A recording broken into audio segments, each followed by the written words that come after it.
Contemplations. Some time now passed in the autumnal tide, when Phoebus wanted but 1 hour to bed. The trees, all richly clad, yet void of pride, were gilded o'er by his rich golden head. Their leaves and fruits seemed painted, but was true, of green, of red, of yellow, mixed hue. Rapt were my senses at this delectable view.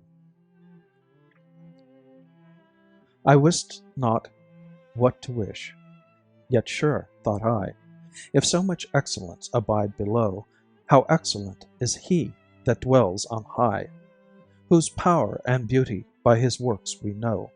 Sure he is goodness, wisdom, glory, light, that hath this underworld so richly dight. More heaven than earth was here, no winter and no night. Then on a stately oak I cast mine eye, whose ruffling top the clouds seemed to aspire. How long since thou wast in thine infancy! Thy strength and stature more thy years admire. Hath 100 winters passed since thou wast born, or 1,000 since thou breakest thy shell of horn? If so, all these are naught eternity doth scorn. I heard the merry grasshopper then sing, the black-clad cricket bear a second part. They kept one tune and played on the same string, seeming to glory in their little art. Shall creatures object thus their voices raise, and in their kind resound their master's praise, whilst I, as mute, can warble forth no higher lays? When I behold the heavens as in their prime, and then the earth, though old, still clad in green, the stones and trees insensible of time, nor age nor wrinkle on their front are seen. If winter come, and greenness then do fade, a spring returns, and they more youthful made. But man grows old, lies down, remains where once he's laid. To a lady on her remarkable preservation in an hurricane in North Carolina. Though thou didst hear the tempest from afar, and feltest the horrors of the watery war, to me unknown, yet on this peaceful shore, methinks I hear the storm tumultuous roar. And how stern Boreas, with impetuous hand, compelled the Nereids to usurp the land. Reluctant rose the daughters of the main, and slow ascending glided o'er the plain, till Aeolus in his rapid chariot drove, in gloomy grandeur from the vault above. Furious he comes. His winged sons obey their frantic sire, and madden all the sea. The billows rave, the wind's fierce tyrant roars, and with his thundering terrors shakes the shores. Broken by waves, the vessel's frame is rent, and strows with planks the watery element. But thee, Maria, a kind Nereid's shield, preserved from sinking, and thy form upheld, and sure some heavenly oracle designed, at that dread crisis to instruct thy mind, things of eternal consequence to weigh, and to thine heart just feelings to convey, of things above, and of the future doom, and what the births of the dread world to come. From tossing seas I welcome thee to land. Resign her, Nereid, 'twas thy God's command. Thy spouse, late buried, as thy fears conceived, again returns. Thy fears are all relieved. Thy daughter blooming with superior grace, again thou seest, again thine arms embrace. O come, and joyful show thy spouse his heir, and with the blessings of maternal care.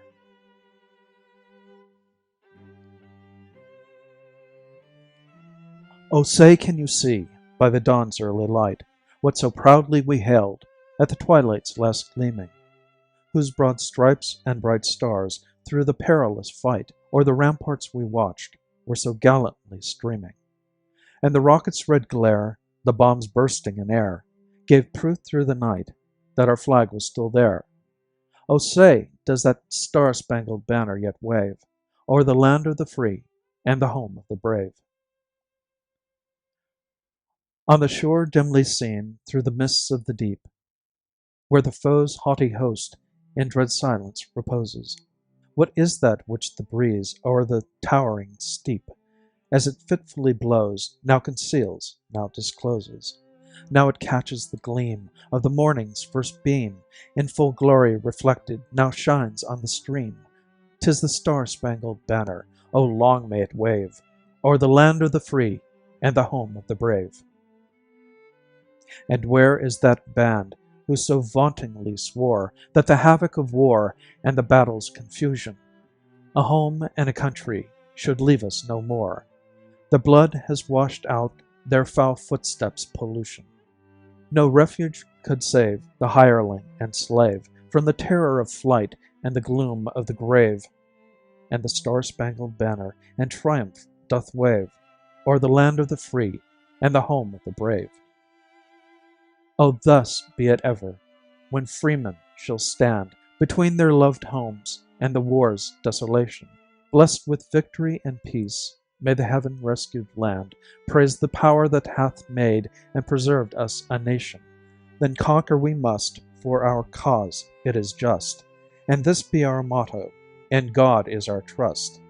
And the star-spangled banner in triumph shall wave o'er the land of the free and the home of the brave. Mid pleasures and palaces, though we may roam, be it ever so humble, there's no place like home. A charm from the skies seems to hallow us there, which, seek through the world, is ne'er met with elsewhere. Home, home, sweet, sweet home. There's no place like home, there's no place like home. An exile from home, splendor dazzles in vain. Oh, give me my lowly thatched cottage again. The birds singing gaily that came at my call, give me them, and the peace of mind, dearer than all. Home, home, sweet, sweet home. There's no place like home, there's no place like home. How sweet 'tis to sit neath a fond father's smile, and the cares of a mother to soothe and beguile. Let others delight, mid new pleasures to roam, but give me, oh give me, the pleasures of home. Home, home, sweet, sweet home. There's no place like home, there's no place like home. To thee I'll return, overburdened with care. The heart's dearest solace will smile on me there. No more from that cottage again will I roam, be it ever so humble, there's no place like home. Home, home, sweet, sweet home. There's no place like home, there's no place like home.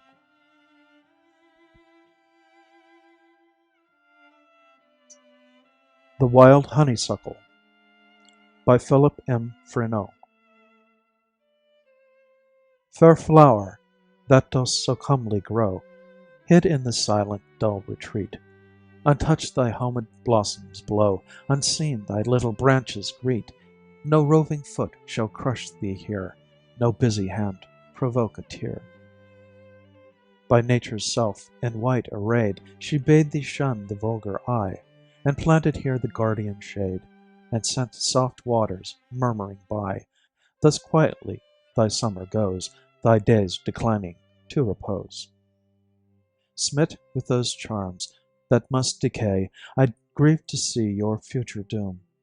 They died, nor were those flowers more gay, the flowers that did in Eden bloom. Unpitying frosts and autumn's power shall leave no vestige of this flower. From morning suns and evening dews, at first thy little being came. If nothing once, you nothing lose, for when you die you are the same. The space between is but an hour, the frail duration of a flower. End of poem. This recording is in the public domain.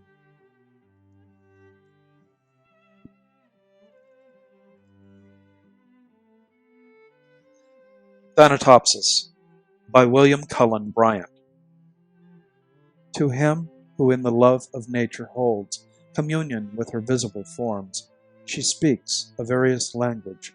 For his gayer hours she has a voice of gladness, and a smile and eloquence of beauty, and she glides into his darker musings with a mild and healing sympathy that steals away their sharpness ere he is aware. When thoughts of the last bitter hour come like a blight over thy spirit, and sad images of the stern agony, and shroud and pall, and breathless darkness, and the narrow house make thee to shudder and grow sick at heart, go forth under the open sky, and list to nature's teachings, while from all around, earth and her waters, and the depths of air, comes a still voice. Yet a few days, and thee, the all-beholding sun, shall see no more in all his course, nor yet in the cold ground where thy pale form was laid with many tears, nor in the embrace of ocean shall exist thy image. Earth that nourished thee shall claim thy growth, to be resolved to earth again, and, lost each human trace, surrendering up thine individual being, shalt thou go, to mix forever with the elements, to be a brother to the insensible rock, and to the sluggish clod, which the rude swain turns with his share, and treads upon. The oak shall send his roots abroad, and pierce thy mould. Yet not to thine eternal resting place shalt thou retire alone, nor couldst thou wish couch more magnificent. Thou shalt lie down with patriarchs of the infant world, with kings, the powerful of the earth, the wise, the good, fair forms, and hoary seers of ages past, all in one mighty sepulchre.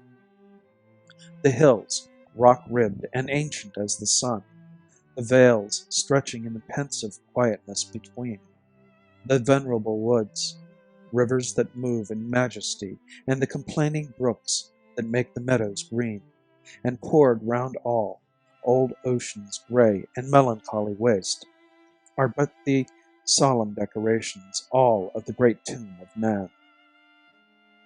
The golden sun, the planets, all the infinite host of heaven, are shining on the sad abodes of death through the still lapse of ages.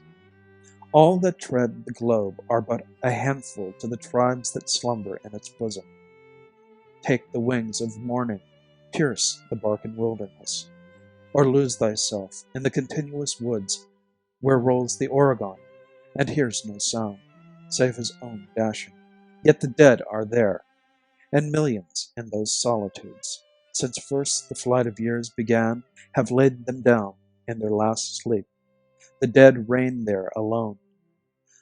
So shalt thou rest, and what if thou withdraw in silence from the living, and no friend take note of thy departure? All that breathe will share thy destiny. The gay will laugh when thou art gone. The solemn brood of care plod on, and each one as before will chase his favorite phantom. Yet all these shall leave their mirth and their employments, and shall come and make their bed with thee. As the long train of ages glides away, the sons of men, the youth in life's green spring, and he who goes in the full strength of years, matron and maid, the speechless babe, and the grey-headed man, shall one by one be gathered to thy side, by those who in their turn shall follow them. So live, that when thy summons comes to join the innumerable caravan which moves to that mysterious realm, where each shall take his chamber in the silent halls of death, thou go not, like the quarry slave at night, scourged to his dungeon, but, sustained and soothed by an unfaltering. The Village Blacksmith by Henry Wadsworth Longfellow. Under a spreading chestnut tree, the village smithy stands. The smith, a mighty man is he, with large and sinewy hands, and the muscles of his brawny arms are strong as iron bands. His hair is crisp and black and long, his face is like the tan, his brow is wet with honest sweat, he earns whate'er he can. and looks the whole world in the face, for he owes not any man. Week in, week out, from morn till night, you can hear his bellows blow. You can hear him swing his heavy sledge with measured beat and slow, like a sexton ringing the village bell when the evening sun is low. And children coming home from school look in at the open door. They love to see the flaming forge and hear the bellows roar, and catch the burning sparks that fly like chaff from a threshing floor. He goes on Sunday to the church and sits among his boys. He hears the parson pray and preach. He hears his daughter's voice singing in the village choir, and it makes his heart rejoice. It sounds to him like her mother's voice, singing in paradise. He needs must think of her once more, how in the grave she lies, and with his hard, rough hand he wipe a tear out of his eyes. Toiling, rejoicing, sorrowing, onward through life he goes. Each morning sees some task begin, each evening sees it close. Something attempted, something done, has earned a night's repose. Thanks, thanks to thee, my worthy friend, for the lesson thou hast taught. Thus at the flaming forge of life our fortunes must be wrought. Thus on its sounding anvil shaped each burning deed and thought.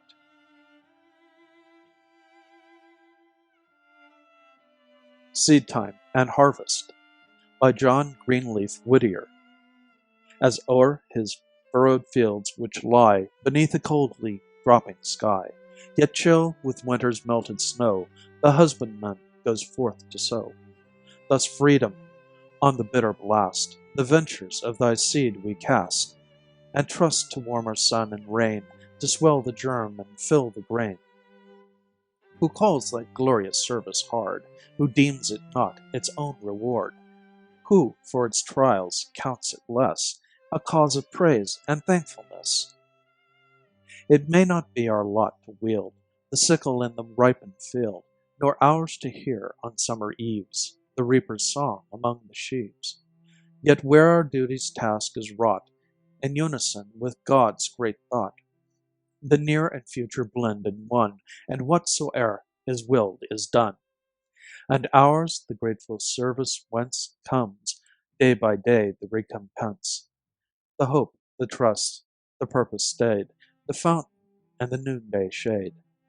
And were this life the utmost span, the only end and aim of man, better the toil of fields like these than waking dream and slothful ease. But life, though falling like our grain, like that revives and springs again. And early called, how blessed are they who wait in heaven their harvest day. The Snowstorm by Ralph Waldo Emerson. Announced by all the trumpets of the sky, arrives the snow, and driving o'er the fields, seems nowhere to alight. The whited air hides hills and woods, the river, and the heaven, and veils the farmhouse at the garden's end. The sled and traveler stopped, the courier's feet delayed, all friends shut out. The housemates sit around the radiant fireplace, enclosed in a tumultuous privacy of storm. Come and see the north wind's masonry, out of an unseen quarry evermore, furnished with tile. The fierce artificer curves his white bastions with projected roof round every windward stake, or tree, or door, speeding the myriad-handed, his wild work so fanciful, so savage, naught cares he for number or proportion. Mockingly, on coop or kennel, he hangs Parian wreaths. A swan-like form invests the hidden thorn, fills up the farmer's lane from wall to wall. Maugre the farmer's sighs, and at the gate a tapering turret overtops the work, and when his hours are numbered, and the world is all his own, retiring, as he were not, leaves, when the sun appears, astonished art to mimic in slow structures, stone by stone, built in an age, the mad wind's night work, the frolic architecture of the snow. In Vain by Emily Dickinson. I cannot live with you. It would be life, and life is over there behind the shelf. The sexton keeps the key too, putting up our life, his porcelain, like a cup, discarded of the housewife, quaint or broken. A newer service pleases, old ones crack. I could not die with you, for one must wait to shut the other's gaze down. You could not, and could I stand by and see you freeze, without my right of frost, death's privilege? Now could I rise with you, because your face would put out Jesus, that new grace, grow plain and foreign on my homesick eye, except that you, then he, shone closer by. They judge us. How? For you served heaven, you know, or sought to. I could not. Because you saturated sight, and I had no more eyes for sordid excellence as paradise.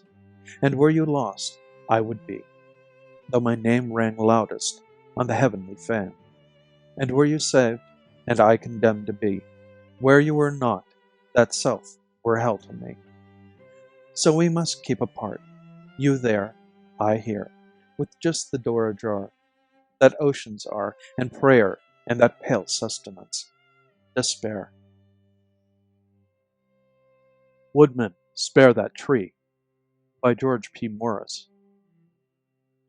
Woodman, spare that tree, touch not a single bough. In youth it sheltered me, and I'll protect it now. 'Twas my forefather's hand that placed it near his cot. There, woodman, let it stand. Thy axe shall harm it not. That old familiar tree, whose glory and renown are spread o'er land and sea, and wouldst thou hew it down? Woodman, forbear thy stroke. Cut not its earth-bound ties. Oh, spare that aged oak, now towering to the skies. When but an idle boy, I sought its grateful shade, and all their gushing joy. Here too my sisters played. My mother kissed me here, my father pressed my hand. Forgive this foolish tear, but let that old oak stand. My heartstrings round thee cling, close as thy bark, old friend. Here shall the wild bird sing, and still thy branches bend. Old tree, the storm still brave, and woodman, leave the spot, while I've a hand to save. Thy axe shall harm it not. Spring by Eliza Paul Kirkbride Gurney. Oh, the world looks glad, for the spring has smiled, and the birds are come with their wood notes wild. And the waters leap with a joyous sound, like freedom's voice when a chain's unbound. And soon with its bloom will the earth be gay, for the air is bland as the breath of May. Sunshine and buds and all glorious things will give to the hours their downiest wings. Nature has burst from her wintry tomb, wreathed with the glory of brightening bloom. Fetters of frostwork are gently unbound, blossoms and flowers are clustering round. Bosoms that know not the blighting of care, sunshine and gladness may smilingly wear. But for the broken and desolate heart, springtime at last has no balm to impart. Tones that are hushed it awakens no more, friends that are gone it can never restore. Yet e'en to the mourner one hope it may bring, 'tis the type of eternity's glorious spring. Lenore by Edgar Allan Poe. Ah, broken is the golden bowl, the spirit flown forever. Let the bell toll, a saintly soul floats on the Stygian river. And, Guinevere, hast thou no tear? Weep now or nevermore. See, on yon drear and rigid bier, low lies thy love, Lenore. Come, let the burial rite be read, the funeral song be sung, an anthem for the queenliest dead that ever died so young. A dirge for her, the doubly dead, in that she died so young. Wretches, ye loved her for her wealth, and hated her for her pride, and when she fell in feeble health, ye blessed her that she died. How shall the ritual then be read, the requiem how be sung? By you, by yours, the evil eye, by yours, the slanderous tongue, that did to death the innocents that died and died so young? Nicodemus, but rave not thus, and let a Sabbath song go up to God so solemnly the dead may feel no wrong. The sweet Lenore hath gone before, with hope that flew beside, leaving thee wild for the dear child that should have been thy bride. For her, the fair and debonair, that now so lowly lies, the life upon her yellow hair, but not within her eyes. The life still there, upon her hair, the death upon her eyes. Avaunt, tonight my heart is light, no dirge will I upraise, but waft the angel on her flight with a pain of old days. Let no bell toll, lest her sweet soul, amid its hallowed mirth, should catch the note, as it doth float above the damned earth. To friends above, from fiends below, the indignant ghost is riven from hell unto a high estate, far up within the heaven. From grief and groan to a golden throne beside the King of Heaven. The Mockingbird by Sidney Lanier. Superb and sole upon a plumèd spray that o'er the general leafage boldly grew, he summed the woods in song, or typic drew the watch of hungry hawks, the lone dismay of languid doves when long their lovers stray, and all birds' passion plays that sprinkle dew at morn in brake or bosky avenue. Whate'er birds did or dreamed, this bird could say. Then down he shot, bounced airily along the sward, twitched in a grasshopper, made song, mid-flight, perched, prinked, and to his art again. Sweet science, this large riddle read me plain. How may the death of that dull insect be the life of yon trim Shakespeare on the tree?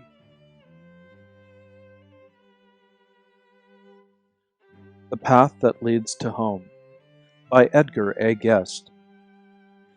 The little path that leads to home, this is the road for me. I know no finer path to roam, with finer sights to see. With thoroughfares the world is lined, that lead to wonders new, but he who treads them leaves behind the tender things and true. O north and south and east and west the crowded roadways go, and sweating brow and weary breast are all they seem to know. And mad for pleasure, some are bent, and some are seeking fame, and some are sick with discontent, and some are bruised and lame.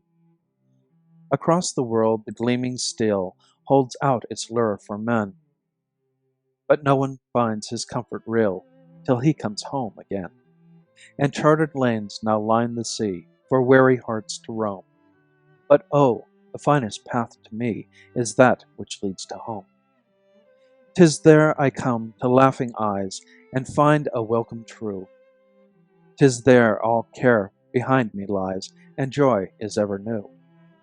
And oh, when every day is done, upon that little street, a pair of rosy youngsters run to me with flying feet.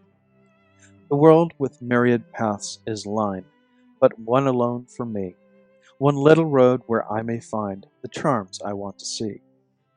Though thoroughfares majestic call the multitude to roam, I would not leave to know them all, the path that leads to home. The March into Virginia, ending in the first Manassas, July 1861, by Herman Melville. Did all the lets and bars appear to every just or larger end, whence should come the trust and cheer youth must its ignorant impulse lend? Age finds place in the rear, all wars are boyish, and are fought by boys, the champions and enthusiasts of the state, turbid ardors and vain joys not barrenly abate, stimulants to the power mature, preparatives of fate. Who here forecasteth the event? What heart but spurns at precedent, and warnings of the wise, condemned foreclosures of surprise? The banners played, the bugles call, the air is blue and prodigal.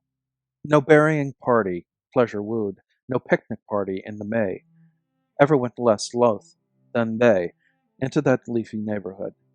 In Bacchic glee they file toward fate, Moloch's uninitiate, expectancy, and glad surmise of battle's unknown mysteries. All they feel is this: 'tis glory, a rapture sharp, though transitory, yet lasting in belaureled story. So they gaily go to fight, chatting left and laughing right. But some who this blithe mood present, as on in lightsome files they fare, shall die experienced ere 3 days are spent, perish enlightened by the volleyed glare, or shame survive, and, like to adamant, the throe of second Manassas share. Whoever you are holding me now in hand, by Walt Whitman. Whoever you are holding me now in hand, without one thing all will be useless. I give you fair warning before you attempt me further. I am not what you supposed, but far different. Who is he that would become my follower? Who would sign himself a candidate for my affections? The way is suspicious, the result uncertain, perhaps destructive. You would have to give up all else. I alone would expect to be your sole and exclusive standard. Your novitiate would even then be long and exhausting. The whole past theory of your life and all conformity to the lives around you would have to be abandoned. Therefore, release me now before troubling yourself any further. Let go your hand from my shoulders. Put me down and depart on your way. Or else by stealth in some wood for trial, or back of a rock in the open air. For in any roofed room of a house I emerge not, nor in company, and in libraries I lie as one dumb, a gawk, or unborn, or dead. But just possibly with you on a high hill, first watching lest any person for miles around approaches unawares, or possibly with you sailing at sea, or on the beach of the sea, or some quiet island. Here to put your lips upon mine, I permit you, with the comrade's long dwelling kiss, or the new husband's kiss, for I am the new husband, and I am the comrade. Or if you will, thrusting me beneath your clothing, where I may feel the throbs of your heart, or rest upon your hip. Carry me when you go forth over land or sea, for thus merely touching you is enough, is best. And thus touching you would I silently sleep and be carried eternally. But these leaves conning you con at peril, for these leaves and me you will not understand. They will elude you at first, and still more afterward. I will certainly elude you. Even while you should think you had unquestionably caught me, behold, already you see I have escaped from you. For it is not for what I have put into it that I have written this book, nor is it by reading it you will acquire it, nor do those know me best who admire me and vauntingly praise me, nor will the candidates for my love, unless at most a very few, prove victorious, nor will my poems do good only, they will do just as much evil, perhaps more. For all is useless without that which you may guess at many times and not hit, that which I hinted at. Therefore release me and depart on your way. May by Helen Hunt Jackson. O month when they who love must love and wed, were one to go to worlds where May is not, and seek to tell the memories he had brought from earth of thee, what were most fitly said. I know not if the rosy showers shed from apple boughs, or if the soft green wrought in fields, or if the robin's call be fraught the most with thy delight. Perhaps they read thee best who in the ancient time did say, Thou wert the sacred month unto the old. No blossom blooms upon thy brightest day, so subtly sweet as memories which enfold in aged hearts, which in thy sunshine lie, to sun themselves once more before they die. Swinny Among the Nightingales by T.S. Eliot. Ape-necked Sweeney spreads his knees, letting his arms hang down to laugh. The zebra stripes along his jaw, swelling to maculate giraffe. The circles of the stormy moon slide westward toward the river plate. Death and the raven drift above, and Sweeney guards the horned gate. Gloomy Orion and the dog are veiled and hushed the shrunken seas. The person in the Spanish cape tries to sit on Sweeney's knees, slips and pulls the tablecloth, overturns a coffee cup, reorganized upon the floor. She yawns and draws a stocking up. The silent man in mocha brown sprawls at the window sill and gapes. The waiter brings in oranges, bananas, figs, and hothouse grapes. The silent vertebrate in brown contracts and concentrates, withdraws. Rachel nee Rabinovich tears at the grapes with murderous paws. She and the lady in the cape are suspect, thought to be in league. Therefore the man with heavy eyes declines the gambit, shows fatigue, leaves the room and reappears outside the window, leaning in. Branches of wisteria circumscribe a golden grin. The host with someone indistinct converses at the door apart. The nightingales are singing near the convent of the Sacred Heart, and sang within the bloody wood when Agamemnon cried aloud, and let their liquid droppings fall to stain the stiff, dishonored shroud. A Late Walk by Robert Frost. When I go up through the mowing field, the headless aftermath, smooth laid, like thatch, with a heavy dew, half closes the garden path. And when I come to the garden ground, the whir of sober birds up from the tangle of withered weeds is sadder than any words. A tree beside the wall stands bare, but a leaf that lingered brown, disturbed, I doubt not, by my thought, comes softly rattling down. I end not far from my going forth, by picking the faded blue of the last remaining aster flower to carry again to you. Sheltered Garden by H.D. I have had enough. I gasp for breath. Every way ends, every road, every footpath leads at last to the hill crest. Then you retrace your steps, or find the same slope on the other side. Precipitate. I have had enough. Border pinks, clove pinks, wax lilies, herbs, sweet cress. Oh, for some sharp swish of a branch. There is no scent of resin in this place, no taste of bark, of coarse weeds, aromatic, astringent, only border on border of scented pinks. Have you seen fruit under cover that wanted light?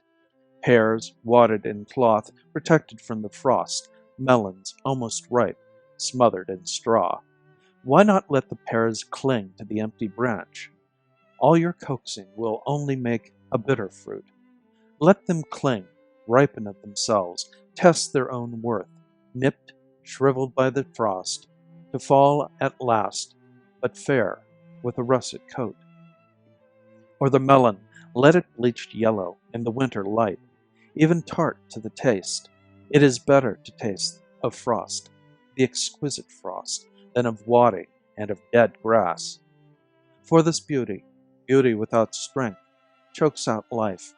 I want wind to break, scatter these pink stalks, snap off their spiced heads, fling them about with dead leaves, spread the paths with twigs, limbs broken off, trail great pine branches, hurled from some far wood, right across the melon patch, break pear and quince, leave half trees, torn, twisted, but showing the fight was valiant. Oh, to blot out this garden, to forget, to find a new beauty in some terrible, wind-tortured place. Pauline Barrett by Edgar Lee Masters. Almost the shell of a woman after the surgeon's knife, and almost a year to creep back into strength, till the dawn of our wedding decennial found me my seeming self again. We walked the forest together by a path of soundless moss and turf, but I could not look in your eyes, and you could not look in my eyes, for such sorrow was ours, the beginning of gray in your hair, and I but a shell of myself. And what did we talk of? Sky and water, anything, most, to hide our thoughts. And then your gift of wild roses set on the table to grace our dinner. Poor heart, how bravely you struggled to imagine and live a remembered rapture. Then my spirit drooped as the night came on, and you left me alone in my room for a while, as you did when I was a bride. Poor heart. And I looked in the mirror, and something said, one should be all dead when one is half dead, nor ever mock life, nor ever cheat love. And I did it, looking there in the mirror. Dear, have you ever understood? Springfield Magical by Rachel Lindsay. In this city, the city of my discontent, sometimes there comes a whisper from the grass. Romance, romance is here. No Hindu town is quite so strange. No citadel of brass, by Sinbad found, held half such love and hate. No picture palace in a picture book, such webs of friendship, beauty, greed, and fate. In this, the city of my discontent, down from the sky, up from the smoking deep, wild legends new and old burn round my bed, while trees and grass and men are wrapped in sleep. Angels come down, with Christmas in their hearts, gentle, whimsical, laughing, heaven sent, and for a day fair peace have given me in this, the city of my discontent. Sonnets by Edna St. Vincent Millay. 1. Thou art not lovelier than lilacs, no, nor honeysuckle. Thou art no more fair than small white single poppies. I can bear thy beauty, though I bend before thee, though from left to right, not knowing where to go, I turn my troubled eyes, nor here nor there find any refuge from thee. Yet I swear, so has it been with mist, with moonlight so. Like him who day by day into his draught of delicate poison adds him one drop more, till he may drink unharmed the death of 10. Even so, inured to beauty, who have quaffed each hour more deeply than the hour before, I drink and live what has destroyed some men. 2. Time does not bring relief. You all have lied, who told me time would ease me of my pain. I miss him in the weeping of the rain. I want him at the shrinking of the tide. The old snows melt from every mountainside, and last year's leaves are smoke in every lane. But last year's bitter, loving, must remain, heaped on my heart, and my old thoughts abide. There are 100 places where I fear to go, so with his memory they brim, and entering with relief some quiet place, where never fell his foot or shone his face, I say, there is no memory of him here, and so stand stricken, so remembering him. 3. Mindful of you the sodden earth in spring, and all the flowers that in the springtime grow, and dusty roads, and thistles, and the slow rising of the round moon, all throats that sing the summer through, and each departing wing, and all the nests that the bared branches show, and all winds that in any weather blow, and all the storms that the four seasons bring. You go no more on your exultant feet, up paths that only mist and morning knew, or watch the wind, or listen to the beat of a bird's wings too high in air to view. But you were something more than young and sweet and fair, and the young year remembers you. 4. Not in this chamber, only at my birth, when the long hours of that mysterious night were over, and the morning was in sight, I cried, but in strange places, step and firth, I have not seen, through alien grief and mirth, and never shall one room contain me quite, who, in so many rooms, first saw the light, child of all mothers, native of the earth.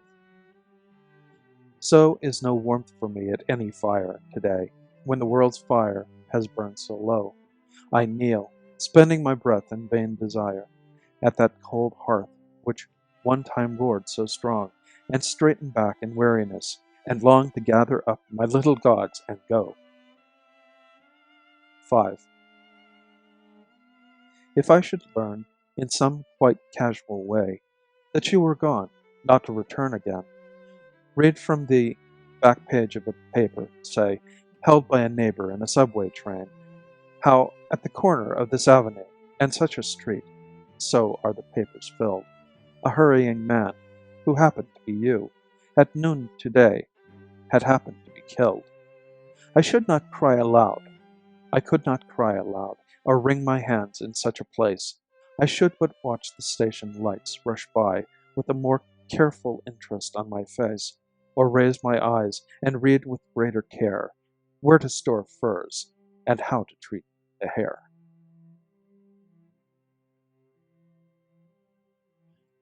Manhattan by Lola Ridge.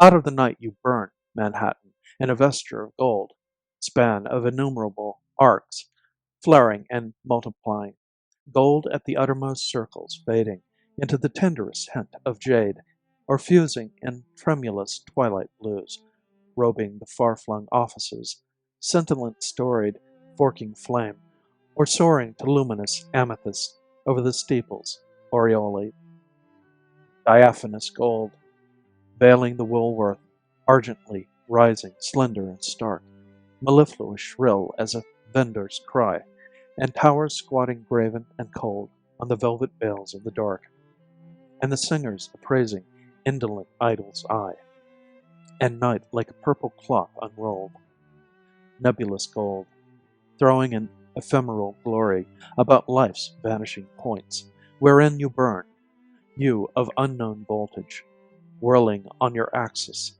scrawling vermilion signatures over the night's velvet hoarding, insolent, towering, spherical, to a pieces ever shifting. Ships That Pass in the Night by Paul Laurence Dunbar. Out in the sky the great dark clouds are massing.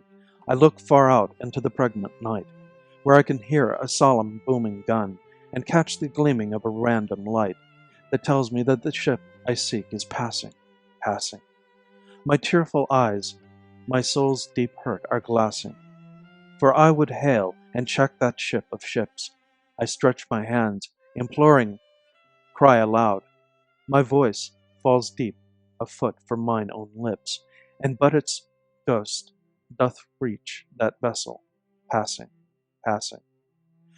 O earth, O sky, O ocean, both surpassing, O heart of mine, O soul that dreads the dark, is there no hope for me? Is there no way that I may sight and check that speeding bark, which out of sight and sound is passing, passing? O Black and Unknown Bards by James Weldon Johnson. O black and unknown bards of long ago, how came your lips to touch the sacred fire? How, in your darkness, did you come to know the power and beauty of the minstrel's lyre?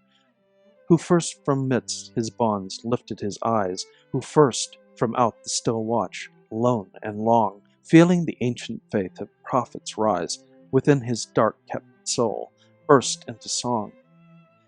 Heart of what slave poured out such melody as Steal Away to Jesus.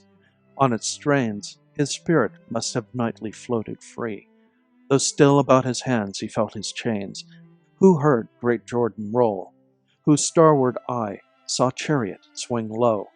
And who was he that breathed that comforting melodic sigh? Nobody knows to trouble us.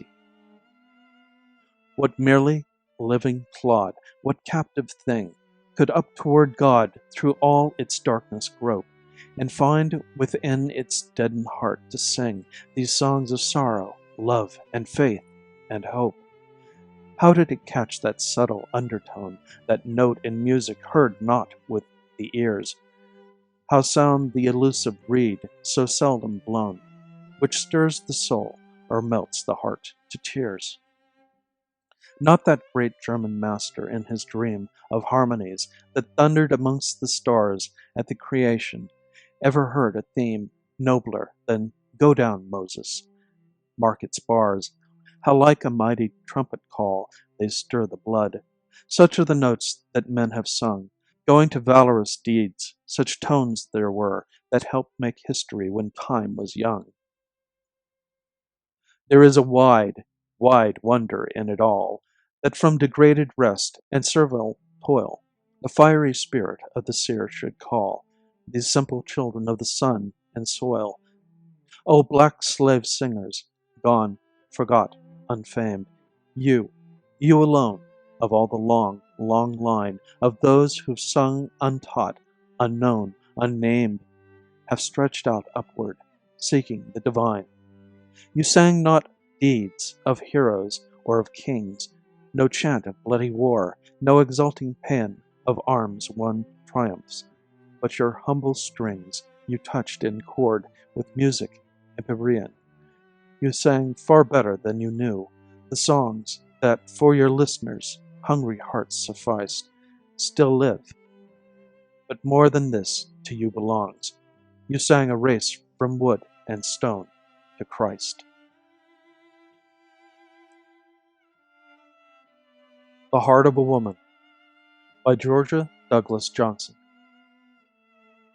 The heart of a woman goes forth with the dawn, as a lone bird, soft winging, so restlessly on.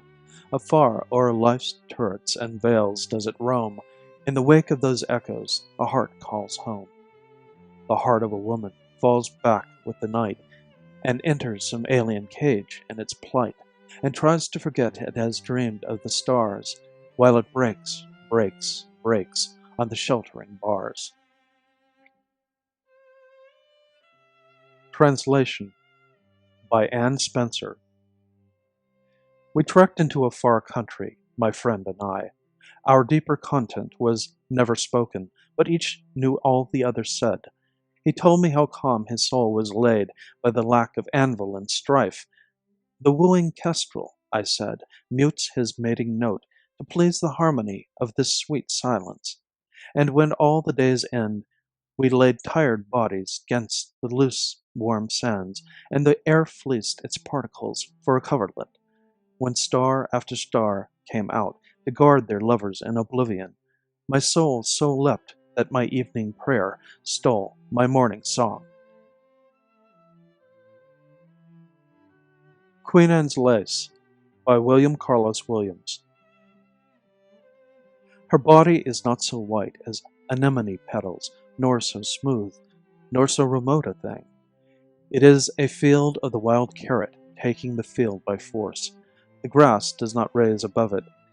Here is no question of whiteness, white as can be, with a purple mole at the center of each flower. Each flower is a hand span of her whiteness.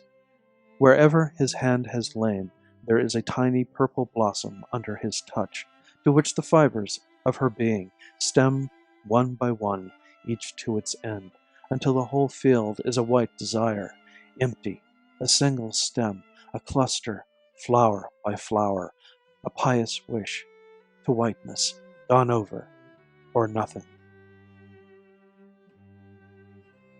Wild Peaches by Eleanor Wiley. 1. When the world turns completely upside down, You say we'll immigrate to the eastern shore aboard a riverboat from Baltimore. We'll live among wild peach trees, miles from town. You'll wear a coonskin cap, and I a gown, homespun, dyed butternut's dark gold color, lost like your lotus-eating ancestor. We'll swim in milk and honey till we drown. The winter will be short, the summer long, the autumn amber-hued, sunny and hot, tasting of cider and of scuppernong, all seasons sweet, but autumn best of all. The squirrels and their silver fur will fall, like falling leaves, like fruit before you're shot. 2. The autumn frosts will lie upon the grass, like bloom on grapes of purple, brown, and gold. The misted early mornings will be cold. The little puddles will be rooted with glass. The sun, which burns from copper into brass, melts these at noon and makes the boys unfold their knitted mufflers full as they can hold. Fat pockets dribble chestnuts as they pass. Peaches grow wild, and pigs can live in clover. A barrel of salted herrings lasts a year. The spring begins before the winter's over. By February, you may find the skins of garter snakes and water moccasins, dwindled and harsh, dead white, and cloudy clear. 3. When April pours the colors of a shell upon the hills, when every little creek is shot with silver from the Chesapeake, and shoals new minted by the ocean swell, when strawberries go begging, and the sleek blue plums lie open to the blackbird's beak, we shall live well, we shall live very well. The months between the cherries and the peaches are brimming cornucopias which spill fruits, red and purple, somber bloom and black. Then, down rich fields and frosty river beaches, we'll trample bright persimmons, while we kill bronze partridge, speckled quail, and canvasback. 4. Down to the Puritan marrow of my bones, there's something in this richness that I hate. I love the look, austere, immaculate, of landscapes drawn in pearly monotones. There's something in my very blood that owns bare hills, cold silver on a sky of slate, a thread of water churned to milky spate, streaming through slanted pastures fenced with stones. I love those skies, thin blue or snowy gray, those fields, sparse planted, rendering meager sheaves, that spring briefer than apple blossom's breath, summer so much too beautiful to stay, swift autumn like a bonfire of leaves, and sleepy winter like the sleep of death. Spring Night by Sarah Teasdale. The park is filled with night and fog. The veils are drawn about the world. The drowsy lights along the paths are dim and pearled. Golden gleaming the empty streets, golden gleaming the misty lake. The mirrored lights, like sunken swords, glimmer and shake. Oh, is it not enough to be here with this beauty over me? My throat should ache with praise, and I should kneel in joy beneath the sky. Oh, beauty, are you not enough? Why am I crying after love? With youth, a singing voice, and eyes to take earth's wonder with surprise. Why have I put off my pride? Why am I unsatisfied? I, for whom the pensive night binds her cloudy hair with light. I, for whom all beauty burns like incense in a million urns. O beauty, are you not enough? Why am I crying after love?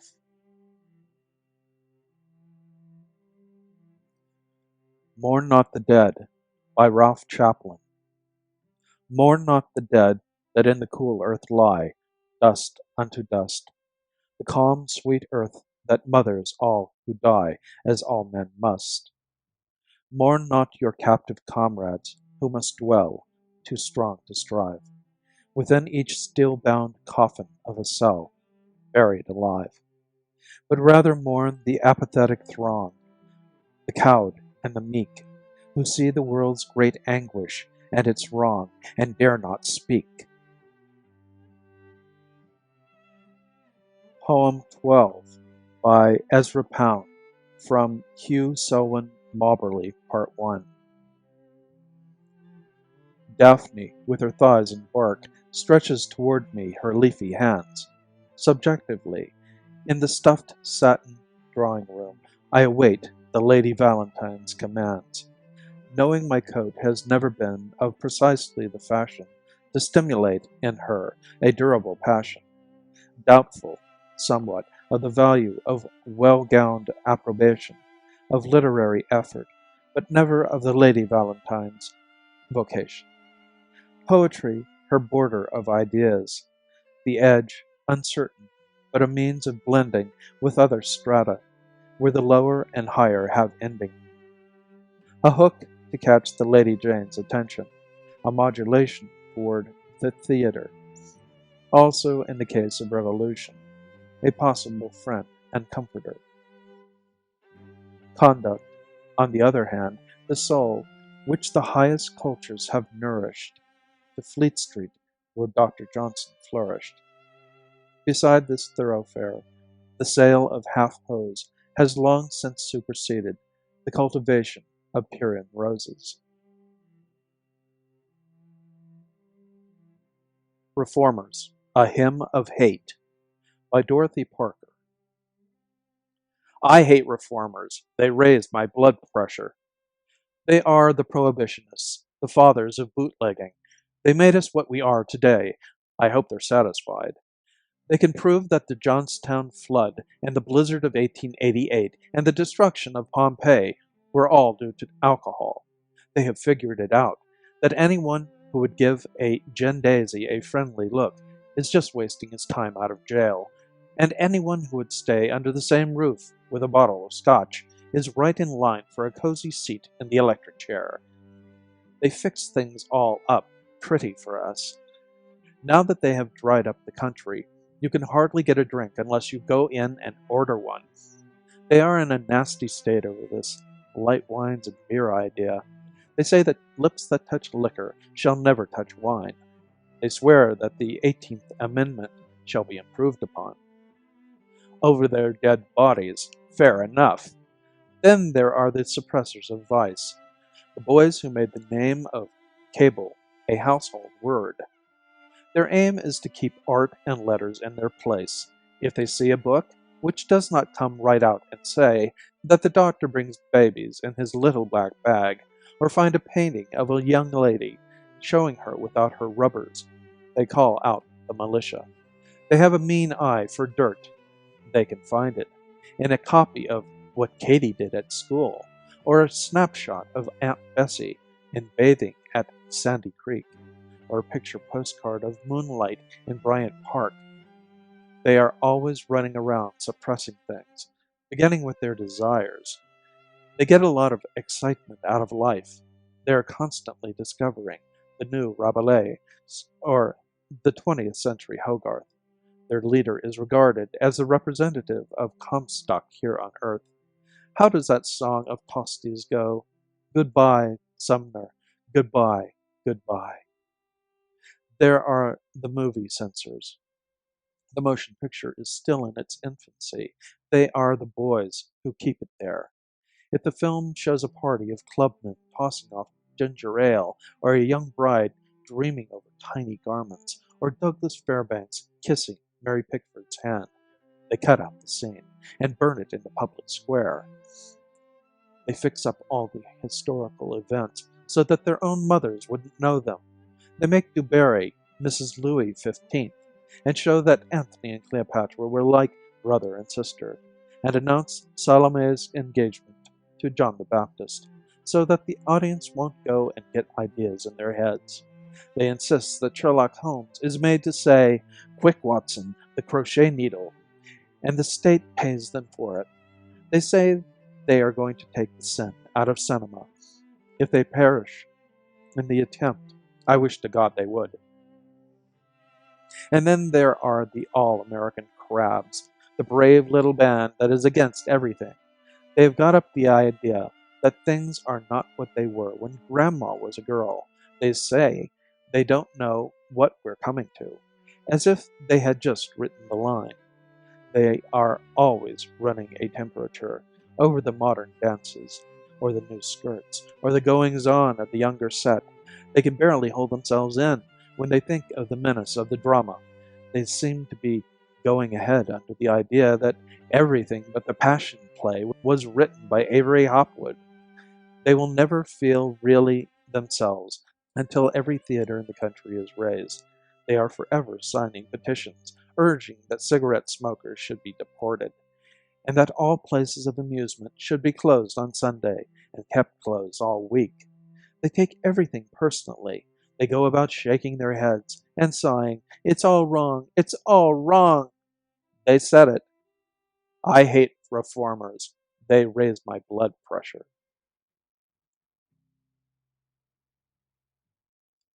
Lilacs by Amy Lowell. Lilacs, false blue, white, purple, color of lilac.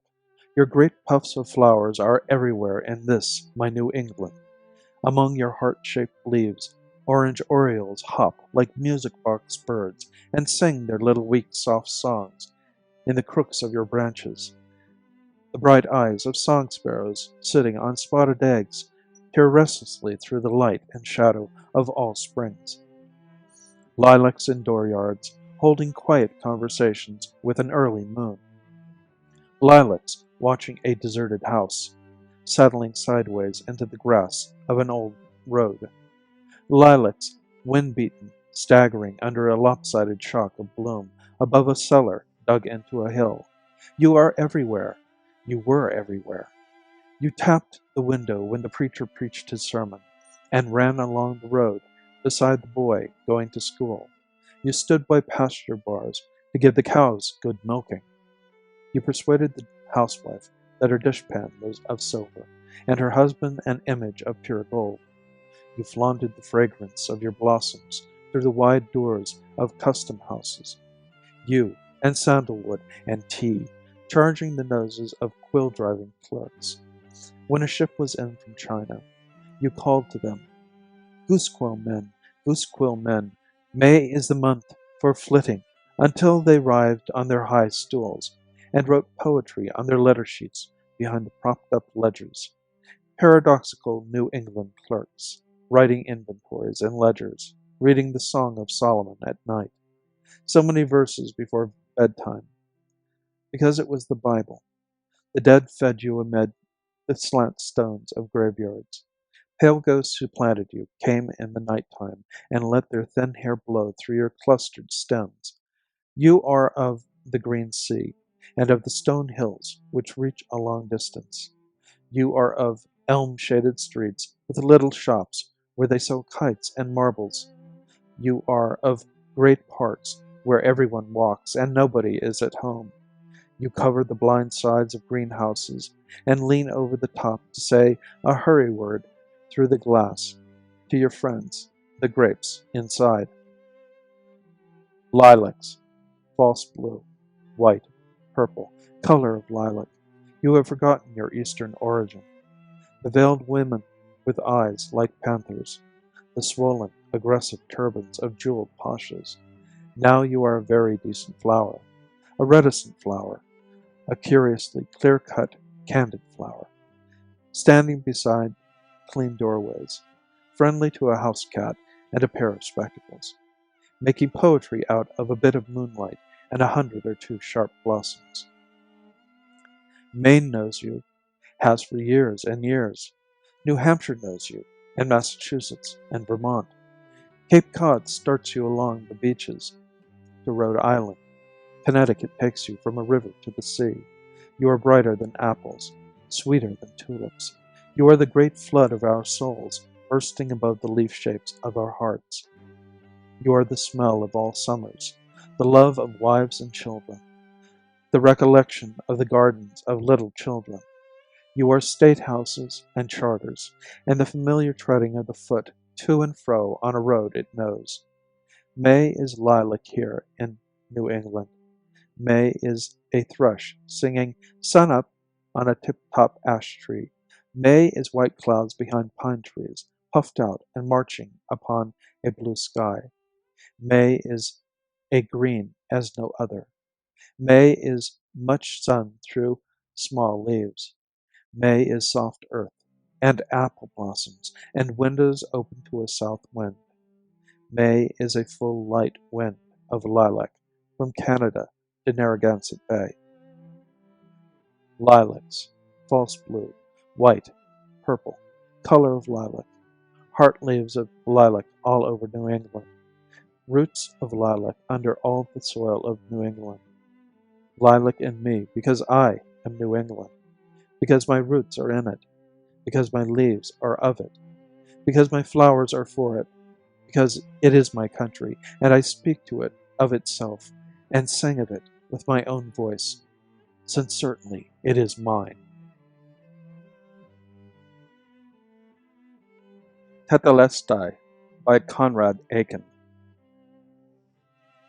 How shall we praise the magnificence of the dead, the great man humbled, the haughty brought to dust? Is there a horn we should not blow as proudly for the meanest of us all, who creeps his days, guarding his heart from blows, to die obscurely? I am no king, have laid no kingdoms waste, taken no princes captive, led no triumphs of weeping women through long walls of trumpets. Say, rather, I am no one, or an atom. Say, rather, two great gods in a vault of starlight play ponderingly at chess, and at the game's end one of the pieces, shaken, falls to the floor, and runs to the darkest corner, and that piece, forgotten there, left motionless, is I. Say that I have no name, no gifts, no power, am only one of millions, mostly silent, one who came with lips and hand and a heart, looked on beauty, and loved it, and then left it. Say that the fates of time and space obscured me, led me a thousand ways to pain, bemused me, wrapped me in ugliness, and like great spiders dispatched me at their leisure. Well, what then? Should I not hear, as I lie down in dust, the horns of glory blowing above my burial? 2. Morning and evening opened and closed above me. Houses were built above me. Trees let fall yellowing leaves upon me. Hands of ghosts. Rain has showered its arrows of silver upon me, seeking my heart. Winds have roared and tossed me. Music and long blue waves of sound has borne me, a helpless weed, to shores of unthought silence. Time above me, within me, crashed its gongs of terrible warning, sifting the dust of death. And here I lie. Blow now your horns of glory harshly over my flesh, you trees, you waters, you stars and suns, Canopus, Deneb, Rigel. Let me, as I lie down here in this dust, hear, far off, your whispered salutation. Roar now above my decaying flesh, you winds. Whirl out your earth scents over this body. Tell me of ferns and stagnant pools, wild roses, hillsides. Anoint me, rain. Let crash your silver arrows on this hard flesh. I am the one who named you. I lived in you, and now I die in you. I, your son, your daughter, treader of music, lie broken, conquered. Let me not fall in silence. 3. I, the restless one, the circler of circles, herdsman and roper of stars, who could not capture the secret of self. I, who was tyrant to weaklings, striker of children, destroyer of women, corrupter of innocent dreamers, and laugher at beauty. I, too easily brought to tears and weakness by music, baffled and broken by love, the helpless beholder of the war in my heart of desire with desire. the struggle of hatred with love, terror with hunger. I, who laughed without knowing the cause of my laughter, who grew without wishing to grow, a servant to my own body, loved without reason the laughter and flesh of a woman, enduring such torments to find her. I, who at last grow weaker, struggle more feebly, relent in my purpose, choose for my triumph an easier end, look backward at earlier conquests, or, caught in the web, cry out in a sudden and empty despair, Tetelestai, pity me now. I, who was arrogant, beg you, tell me as I lie down that I was courageous. Blow horns of victory now, as I reel and am vanquished. Shatter the sky with trumpets above my grave. 4. Look, this flesh how it crumbles to dust and is blown. These bones how they grind in the granite of frost and are nothing. This skull how it yawns for a flicker of time in the darkness, yet laughs not and sees not. It is crushed by a hammer of sunlight, and the hands are destroyed. Press down through the leaves of the jasmine. Dig through the interlaced roots. Never more will you find me. I was no better than dust, yet you cannot replace me. Take the soft dust in your hand. Does it stir? Does it sing? Has it lips and a heart? Does it open its eyes to the sun? Does it run? Does it dream? Does it burn with a secret, or tremble in terror of death, or ache with tremendous decisions? Listen. It says, I lean by the river. The willows are yellowed with bud. White clouds roar up from the south and darken the ripples, but they cannot darken my heart, nor the face like a star in my heart. Rain falls on the water, and pelts it, and rings it with silver. The willow trees glisten, the sparrows chirp under the eaves, but the face in my heart is a secret of music. I wait in the rain and am silent. Listen again. It says, I have worked, I am tired. The pencil dulls in my hand. I see through the window walls upon walls of windows with faces behind them, smoke floating up to the sky, an ascension of seagulls. I am tired. I have struggled in vain. My decision was fruitless. Why then do I wait, with darkness so easy at hand? But tomorrow, perhaps, I will wait and endure till tomorrow. Or again, it is dark. The decision is made. I am vanquished by terror of life. The walls mount slowly about me in coldness. I had not the courage. I was forsaken. I cried out, was answered by silence. Tetelestai. 5. Hear how it babbles. Blow the dust out of your hand. With its voices and visions, tread on it. Forget it. Turn homeward, with dreams in your brain. This, then, is the humble, the nameless, the lover, the husband and father, the struggler with shadows, the one who went down under shoutings of chaos, the weakling who cried his forsaken like Christ on the darkening hilltop. This, then, is the one who implores, as he dwindles to silence, a fanfare of glory, and which of us dares to deny him?